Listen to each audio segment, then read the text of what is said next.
Star महोदय, स्वतंत्रता के पश्चात देश ने बहुमुखी विकास की ओर कदम बढ़ाए तथा विभिन्न क्षेत्रों से जुड़ी हुई जटिल समस्याओं के निदान का प्रयास भी किया। भारतीय गणतंत्र में नागरिकों को मौलिक अधिकार सुलभ हुए, समानता के अवसर प्राप्त हुए और अभिव्यक्ति की स्वतंत्रता उपलब्ध हुई। जहाँ अभिव्यक्ति की बात आती है, वहाँ भारत की भाषा समस्या स्वयं ही सामने आ जाती है, क्योंकि इसका सीधा संबंध जन जन की आशाओं और आकांक्षाओं से हैं।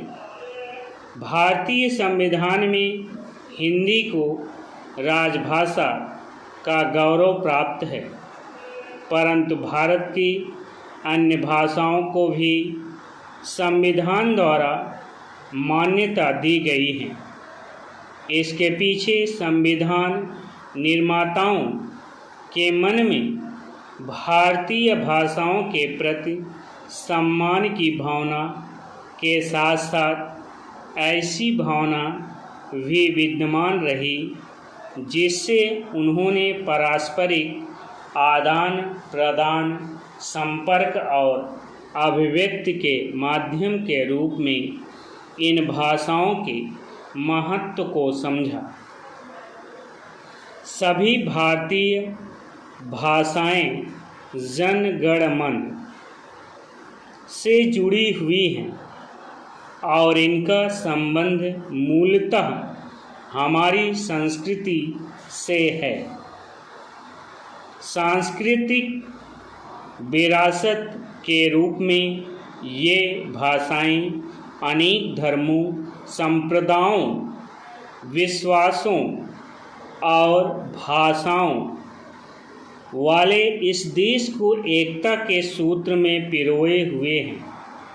अतः जहाँ हिंदी को जन जन की अभिव्यक्ति के लिए संपर्क भाषा के रूप में समुचित गौरव प्रदान किया जाना है, वहीं सभी भारतीय भाषाओं का सम्मान करते हुए उनके विकास और पोषण की दिशा में भी आगे बढ़ना है।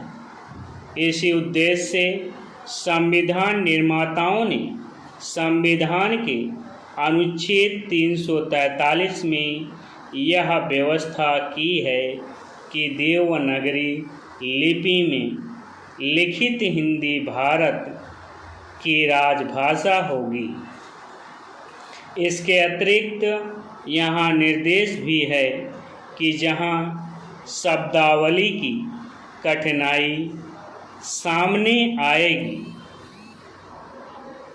वहाँ मूल रूप से संस्कृति से तथा उसके बाद भारत की अन्य भाषाओं से शब्द लिए जाएं। इस प्रकार हिंदी को एक ऐसी सरिता का स्वरूप देने का प्रयास किया गया जिसमें विभिन्न क्षेत्रों से शब्दावली, शैली, मुहावरे आदि उसकी अभिव्यक्ति सामर्थ्य का पोषण करेंगे और भाषा की यह निर्मल धारा निरंतर प्रवाह के नए आयाम प्राप्त कर सकेंगी।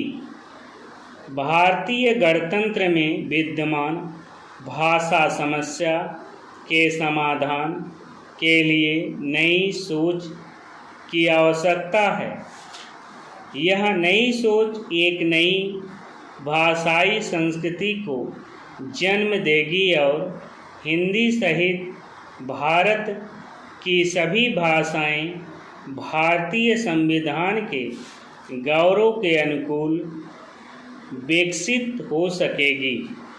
हमारे विचारक तथा देशभक्त स्वतंत्रता से पहले भी भारत की भावनात्मक एकता के पोषण के लिए तथा संपर्क भाषा की आवश्यकता पर बल देते हैं। स्टॉप।